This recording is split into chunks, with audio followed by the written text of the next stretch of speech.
Assalamualaikum warahmatullahi wabarakatuh. Halo teman-teman, berjumpa lagi di channel saya di Berkah Ilmu Channel. Nah, di video sebelumnya saya sudah menjelaskan bagaimana menggunakan formula finansial untuk menyusun tabel angsuran.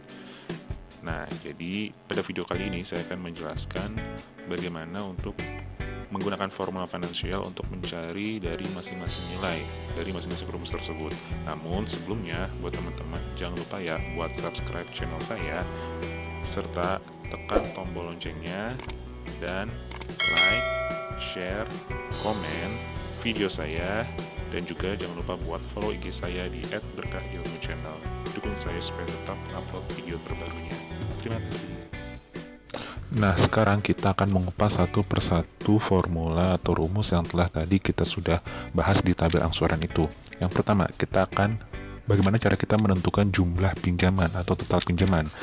Cara mencari jumlah pinjaman atau total pinjaman, kita menggunakan rumus present value. Contohnya seperti ini. Contoh yang pertama ini, misalnya diketahui bunga periode ke-1. Ingat ya, periode ke-1. Periode itu berarti artinya bunga pada saat pembayaran pertama. Ingat ya, periode itu bukan bulan, bukan tahun, bukan semester, tapi pembayaran pertama atau pembayaran kesekian. Itu namanya periode. Jadi harus teman-teman bisa bedakan. Bunga periode pertama itu sebesar 1 juta. Dan persentase bunganya 5%. Berapakah total pinjamannya? Karena ini bunga pertama, kita bisa langsung saja mencari dengan 1 juta dibagi dengan 5%. Dan inilah total pinjamannya. Misalnya saya ganti di kasus ini, bunga yang pertama di sini adalah 5 juta ya tadi kasusnya. Kita ganti 5 juta.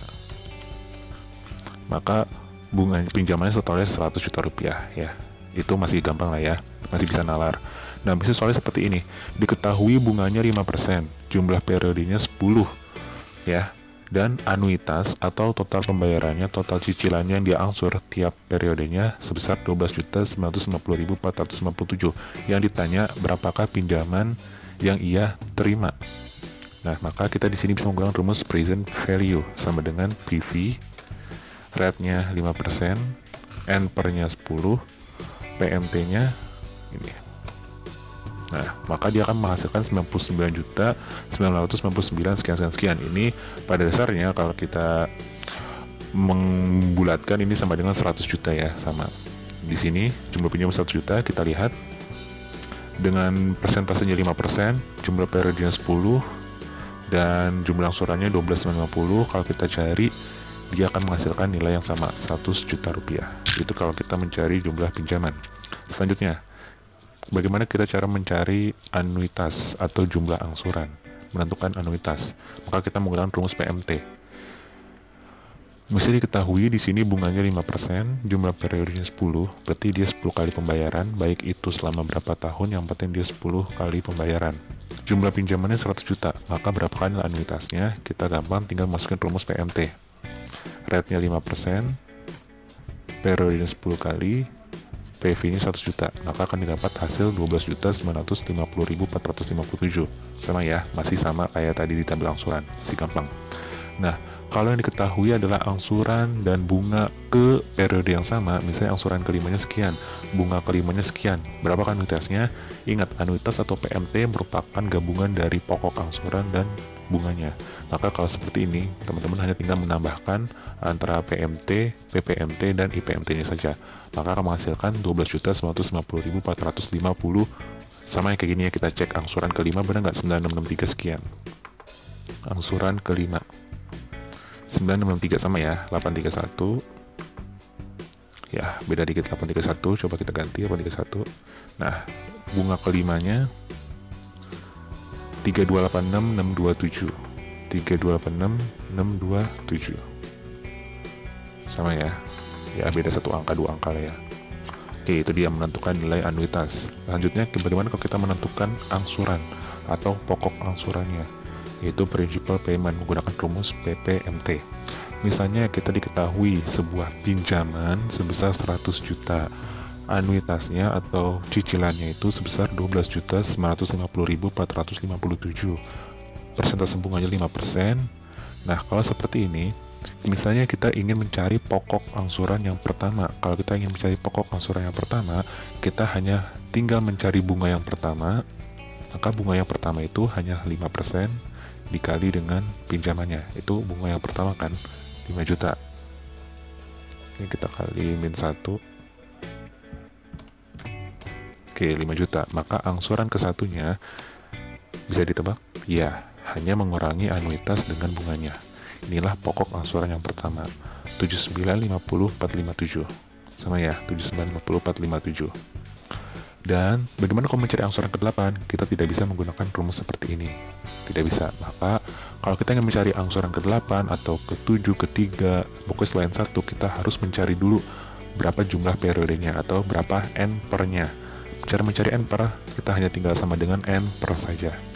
N per, kita ambil rate-nya, kita ambil PMT-nya, dan kita ambil PV-nya. Maka akan didapat periodenya 10, sekian. Teman-teman bisa ganti general ini menjadi accounting, atau klik koma di sini. Nah, maka akan menunjukkan jumlah periodenya sebanyak 10 kali pembayaran. Maka dengan di sini kita langsung bisa mencari dengan rumus PPMT, pokok angsuran. PPMT, kita ambil rate-nya 5%, per-nya itu kita ambil dari sini, angsuran ke-nya kan, dan n per-nya adalah 10, udah kita cari tadi, PV-nya 100 juta. Oke, di sini kita tidak memerlukan PMT. Kalau sudah di enter, akan menghasilkan hasil yang sama angsuran pertamanya. Maka di angsuran ke-8-nya juga akan sama. Ini bisa kita ganti 8. Oke, 8-nya menghasilkan 11.187.091. Teman-teman bisa lihat apakah sama 11.187 angsuran ke-8 ya. Angsuran ke-8 11.187.092. Nggak jauh beda lah ya, cuma beda belakang mungkin komanya itu. Oke, kita mencari misalnya angsuran ketiga 8765 379, angsuran ketiga 8765 379. Ini fungsinya untuk mencari cicilan pokok pinjaman yang sebelah sini, PPMT. Oke, next. Sekarang kita mencari bunga. Rate di sini adalah untuk mencari, mohon maaf, ini maksudnya kita mencari bunga, bukan persentase bunga ya. Nah, kita mencari bunganya. Nah, untuk mencari bunganya, kita bunga yang pertama masih sama kayak tadi, hanya tinggal 5% dikali dengan 100 juta, lalu dikali minus 1. Tapi untuk mencari bunga ketiga, kita tidak bisa menggunakan rumus seperti tadi. Kita harus menggunakan rumus atau formula Excel. Yang pertama kita cari dulu n per-nya berapa, sama rate, PMT, dan PV. N per-nya 10 dan IPMT-nya, maka kita menggunakan rumus IPMT.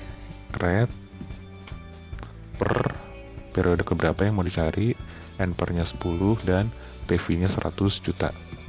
Enter. Nah, ini dia bunga ke-1 5 juta, sama kan? Kita cari misalnya bunga ketiga 4185, sama nggak? Bunga ketiga 4185,078, sama ya. Mau cari lagi misalnya bunga ke-8 1763 8 1763 360, sama. Tuh ya. Bagaimana kalau kita mau cari rumus rate?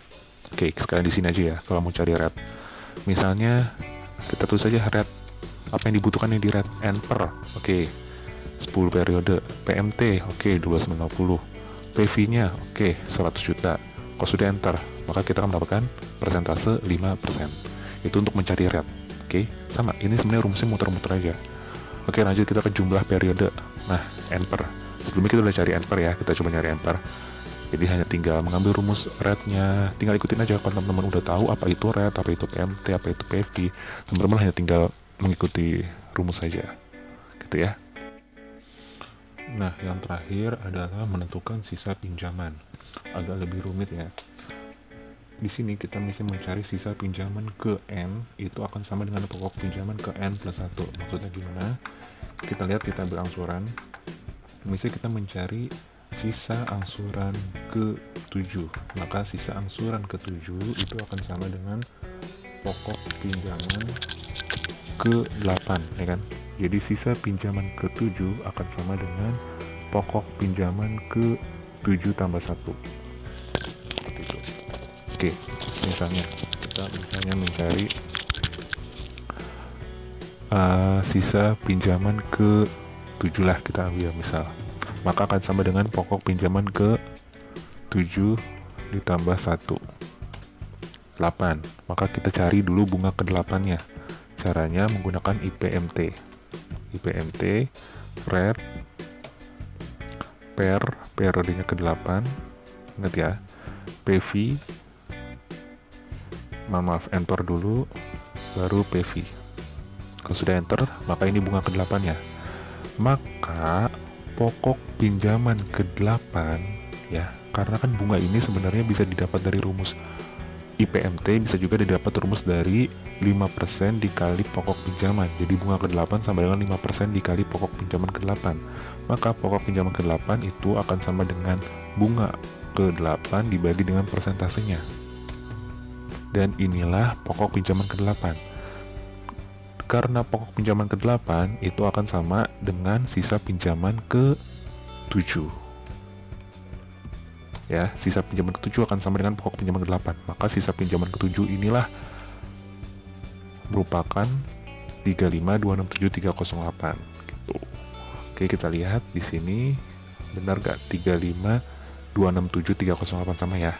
Jadi itulah untuk menentukan sisa pinjaman. Ingat, sisa pinjaman ke N akan sama dengan pokok pinjaman ke N plus 1. Bagaimana cara mencari pokok pinjaman ke N plus 1? Cari dulu bunganya, lalu dibagi dengan persentasenya. Cukup mudah dan simpel. Sekian dulu video dari saya, semoga bermanfaat. Wassalamualaikum warahmatullahi wabarakatuh.